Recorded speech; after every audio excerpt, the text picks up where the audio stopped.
G'day Bomber fans, it's that time again. It's part 3 of the players tearing up this pre-season mini-series that I've had going on. I've already named 10 players that have been tearing up on the track this pre-season. I'm going to name 5 more today. If anyone's missing from this list, they may be in my other videos, so go check those out. And also, this is the last of this video. I've left out a couple of guys in these, but just because they aren't here, it doesn't mean they aren't tearing up. I'm just being mean and talking about other players instead. But let's get into it. Starting off with a guy who I don't really need to hype up. Everybody loves Nic Martin. He's a gem of a player. Can't think of any players who have had such a fast impact at Essendon since coming to the club as a youngster. Martin has been awesome on the wing, but he is no longer on a wing. He's been moved to that half-back flank where he will likely play most of his footy in 2024 and maybe beyond as a distributing rebound defender. Many were sceptical at first, and rightfully so. I was as well. It's a big move for one of our best players, but everyone who has seen him live have had their doubts squashed a bit. He has been superb in match sim. He is clearly going to be our main playmaker in the team. He takes kickouts.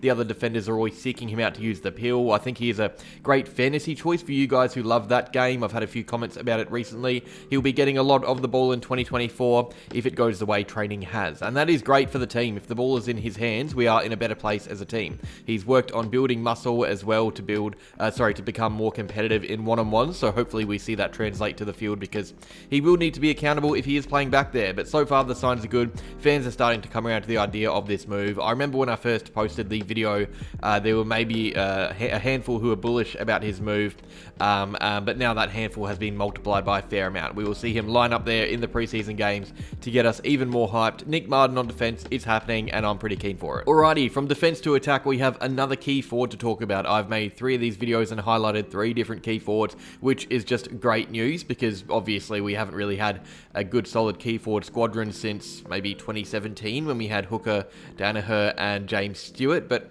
now we have a good bunch of players. Caddy's stolen the show a bit.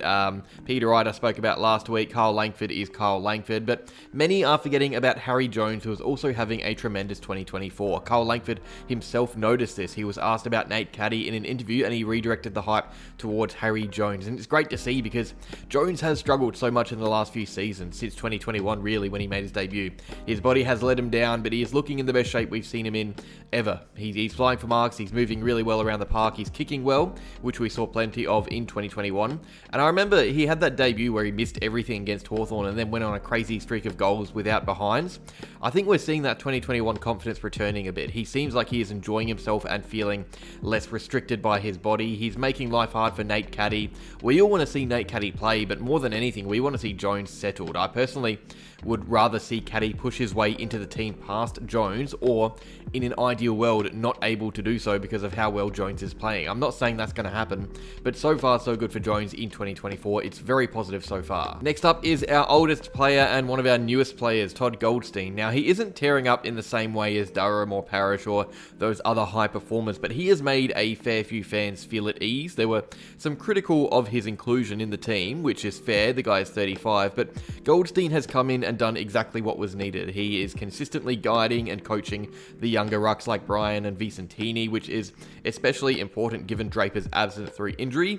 And that's another thing. Goldie has been consistently training with high loads as well. He is a presence in match sim, consistently dominating hitouts, and yes, he is rucking against inexperienced players without Draper, but it's still promising to see him at that age perform the way he has. He is a lock for round 1 at this rate. Even if Draper is fit, he's going to play unless Scott changes his mind on the dual ruck setup. But with an experienced head like Goldstein, you get powerful stoppage work. You get a guy that can carry a midfield load on his shoulders if needed. He's not going to play the whole season, but the way it's looking, we are going to get a lot out of this guy and lose very little in return. I'm really starting to like this pickup. And onto Will Setterfield. He has been flying under the radar until recently, but lately I've heard a lot of praise directed his way. We obviously brought him in from Carlton for very cheap to try and improve our midfield grunt and our size there, and it looked good for a few weeks. He had a great start to 2023, which eventually slowed down and then also halted to a stop once he was injured, but he is fully fit now. He's looking in really good nick and playing with confidence as well. He's training with confidence, I should say, sorry. And he's also creating a bit of a selection headache. A few of us, myself included, kind of counted him out a bit after he got injured last year, but he is arguably right now ahead of Caldwell and Hobbs, putting pressure on those young players, and Sartas as well. It's going to be even more important for round one clash to have him available, because if he wasn't, we'd go up against a young, grunty Hawks engine room without a big body to rely on. But right now, Setterfield looks like that big body. He can hopefully improve his consistency after a really impressive preseason. He is fit, he is strong, he's capable at his best. It's looking like a really promising year for our 2022 tradee. And finally, a much maligned figure at Essendon recently, Jake Kelly. He has had his fair share of haters since coming across from the Adelaide Crows, where he made a name for himself as a solid defender, a shutdown defender. He showed plenty of that in 2022. He was top 10 in our best and fairest, I believe, that year, but he struggled to find his place in our team last year. He was moved up forward, on the wing, around the ground, really, everywhere but the ruck. But now we're seeing him have a full preseason in one role on that wing, and honestly, from what I've heard and seen from footage, he looks pretty good. Not as good as Nic Martin or other wingers, but he can certainly find his place in the team with this newfound versatility. I'm not saying he is best 22, but I would be shocked to see him less shocked to see him in there now come round one. He is right in the mix for that round one game. Scott has been using him as much as possible. He's featured on the higher quality teams in match sim, which often suggests that Scott is trying to build chemistry for first team players with game scenarios. He looks really strong, really fit. He's been really impressive. I reckon a few fans will be annoyed to see him feature over Sartas and other young players, but if he keeps this up, he will deserve to play. It's great to see for a player many were ready to write off. Hopefully it does continue throughout the whole season and we don't see a repeat of 2023, because I do like Jake Kelly at his best. He's a really tough nut. He's a bull. That's the nickname, the bull. But that is that. Those were 5 more players that have impressed in this 2024 preseason. That is probably the last video of this little mini series, because I can't really think of 5 more. That would be the whole list at that stage. I've missed out a couple of impressive players. That's only because I thought these guys that I have already named down were more noteworthy, I guess.